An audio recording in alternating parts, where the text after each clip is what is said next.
not sure how much you share in your podcast, how much you share your background and your journey to getting here.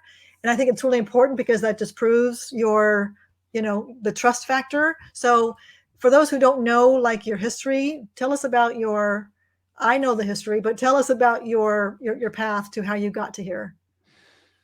So it's kind of, I don't know how much, maybe you know all of it from Elia, perhaps. I don't know So everything. No, I don't. I'm kidding. yeah, I'm a retired LAPD officer. Did that for 20 years. Prior to that, 8 years in the Marine Corps. And Ellie and I had the bright idea, and she was in banking at the time. We had the bright idea when real estate market took off in like 2000 and well, I guess, would that be not that was the crash. So when that would have been like 2008, 2009 was a yeah, crash. I think so. And so I quit or retired to start a real estate company, and she got into lending at that time, and everything went well. And it's funny you're bringing this up because I should read my own book. I actually put it in the book I wrote. There you go. But so it's out there. But real estate market went up. We did great. Real estate market crashed. We did awful, just along with everyone else. And that was a crash. So it must have been 94 or so, or five. I can't get the dates right, but the crash, what was that? That was 2008 ish. Yeah, Yeah. 2008, So that's yeah. what wiped us out. So I started going back. I went back to school. I got my paralegal degree.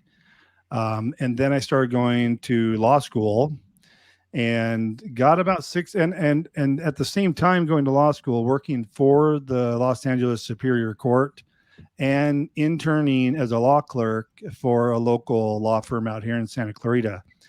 So did all that for about a year when I stumbled across this legal document preparation LDA profession. And when I looked up the requirements for that registration and to be able to do that profession, I was like, wow, I have all the criteria. I'd been working for the courts for a year. I'd been working for a law firm. I had my degree, and I said, shoot, I'm going to give this a shot. So I started doing this on the side. I was still doing all these things, law school and working for the courts and working for a law firm. And I bought a book, and I have a picture of it somewhere that shows me creating my own website with how to build a website for dummies. And in our loft, just this, like a computer you could imagine. It's been 12 years ago now. So got a website up and started taking clients. People started finding me and hiring me. Well, one day I go into the law firm I was the law clerk at, and the partner calls me in and says, I heard you started a business. I said, yeah, just doing, not competing with you, just doing uncontested divorce cases. He's like, yeah, that's a conflict. You're fired.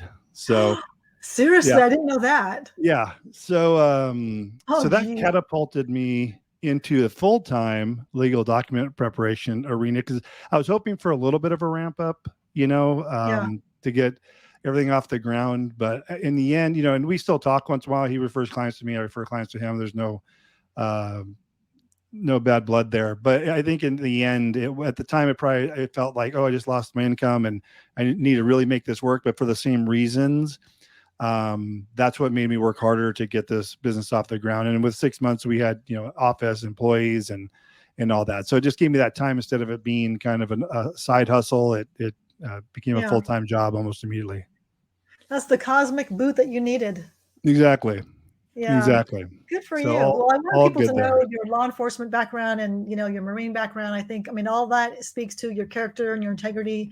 And that's a big factor for the actual business that you're in. So, I applaud you for that.